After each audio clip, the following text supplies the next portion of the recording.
শিক্ষায় ঝরে যাওয়াটা কেবল খারাপ বিষয় নয়, অনেকেই ঝরে যাওয়াকে খুব বাজে একটা ব্যাপার মনে করেন। ঝরে যাওয়া কিন্তু স্বাভাবিক বিষয়, এবং আপনি জবরদস্তি করে যদি ঝরে যাওয়াকে রোধ করতে চান, মানে আপনি ঝরতে দেবেন না, সেক্ষেত্রে প্রোডাকশন যেটা হবে, মানে প্রোডাক্ট যেটা বের হবে সেটা খুবই খারাপ হবে। স্বাভাবিকভাবে কেমন ঝরবে? আম যদি একটা ডালে, হ্যাঁ, একটা ডালে যখন মুকুল বের হয়, সেই মুকুলের একটা কাঠি থেকে আম কিন্তু একটা হবে, সর্বোচ্চ 2টা 3টা।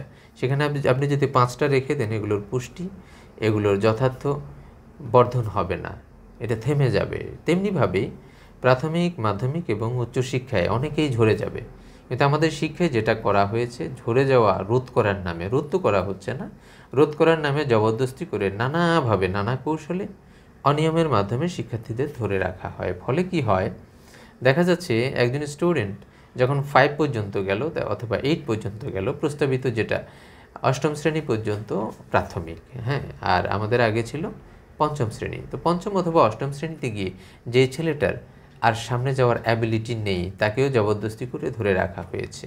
জবরদস্তি কেমন? জবরদস্তি তাকে কোনো রকমে পাশ করিয়ে দেওয়া হলো, মানে তার একটা অনিয়মের মাধ্যমে তার পরীক্ষার উত্তরপত্র যেন তেনভাবে দেখে তাকে পার করে দেওয়া হলো। এতে করে পরবর্তীতে তার কি হচ্ছে, পরবর্তীতে যখন মাধ্যমিক স্তরে সে গেল, তখন সে কিন্তু আর ওই যে প্রাথমিকই বোঝে না, মাধ্যমিক কী বুঝবে, তখন কোনো রকমে টেনে টুনে আস্তে আস্তে যাচ্ছে, সেখানেও পার করে দেওয়া হচ্ছে। এতে করে কি হচ্ছে, ওই যে অযোগ্য, যে অর্থাৎ অ্যাবিলিটি যার নেই, সেও কিন্তু পরবর্তীতে মাধ্যমিক এবং উচ্চ স্তরে চলে যাচ্ছে, আর একসময় শিক্ষিত বেকার বলে নাচছে যে আমি শিক্ষিত বেকার, শিক্ষা গ্রহণ করেছি কিন্তু চাকরি পাচ্ছি না। এখন তার আসলেই অ্যাবিলিটি ছিল কিনা, এবং আমাদের বিদ্যমান বাস্তবতায় তার উচ্চশিক্ষা পর্যন্ত যাওয়া উচিত ছিল কিনা। আপনি যদি অধিকারের কথা বলেন, দেখেন অধিকারের ব্যাপারটা যোগ্যতার উপর নির্ভরশীল। এখানে আপনি যত রকমের যত যুক্তিই দেন না কেন, মানুষের পুঁথিগত বিদ্যা অর্জনের সক্ষমতা সকলের থাকে না। আমরা প্রত্যেকেই কোনো না কোনো বিষয়ে পারদর্শী, কেউ গানে, কেউ ব্যবসায়ে, অথবা কেউ শিল্পকর্মে, এক একজন এক এক দিকে পারদর্শী। বাস্তব জীবনে আমরা কেউই অযোগ্য নই, মানে প্রায় কেউই অযোগ্য নই, যদি একান্ত প্রতিবন্ধী না হয়।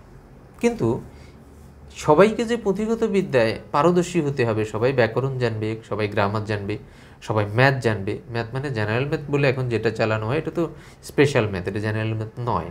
তো জেনারেল ম্যাথ জানবে, সবাইকে জানতে হবে, ব্যাপারটা কিন্তু এমন নয়।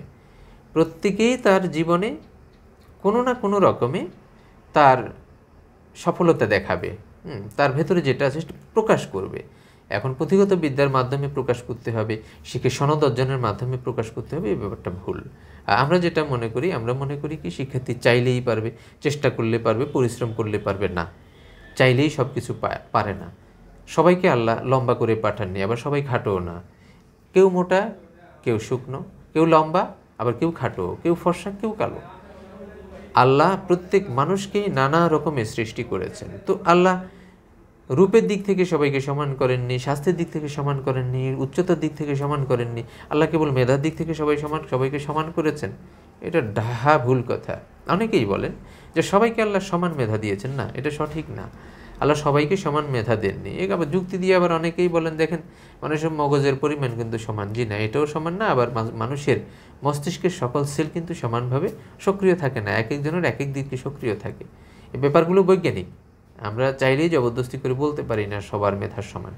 মেধা সমান নয়, শুধু মেধা নয়, সবার চিন্তা, সবার ভাবনা, সবার ঝোঁক, কোনো কিছুই, পারদর্শিতা, কোনো কিছুই সমান নয়। সুতরাং শিক্ষার্থীদের উপর জবরদস্তি করে তাকে পারতেই হবে, হ্যাঁ, এই ব্যাপারটা সম্পূর্ণ ভুল। যেহেতু আমাদের শিক্ষা ব্যবস্থাই ভুল আছে, আমাদের জবরদস্তি করে বিদ্যা গেলানোর একটা প্রবণতা আগেই ছিল, প্রমথ চৌধুরী যেটা বলেছেন, এখনও আছে। সেখান থেকে তো আমরা বেরিয়ে আসতে পারিনি। আর কারিকুলামগত সমস্যা আছে, সব মিলিয়ে সব সমস্যায় পড়ে শিক্ষার্থী যে নিষ্পেষিত হচ্ছে, হ্যাঁ, তারা যে ঝরে যাচ্ছে না, ঠিক, এখন তো ঝরানো হয় না, কিন্তু তারা এখানে এই নির্যাতনের শিকার হয়ে তাদের ওই প্রমথ চৌধুরী যেটা বলেছেন, তাদের আত্মা মরে যাচ্ছে। এই আত্মা মরার এই জঘন্য অবস্থা থেকে তাদের মুক্ত করতে হবে। মনে রাখতে হবে যে যেটা জ্ঞানীগণ বলেছেন, সে স্বেচ্ছায় শেখা, স্বেচ্ছায় পড়া, স্বেচ্ছায় পড়বে। সে যেদিকে ঝোঁক আছে, তার যেদিকে তার ভালো লাগে সেদিকে সে যাবে। সবাই পুঁথিগত বিদ্যায় পারদর্শী হয় না, সবাইকে সনদ অর্জন করতে হবে, এই কথাটা সঠিক না।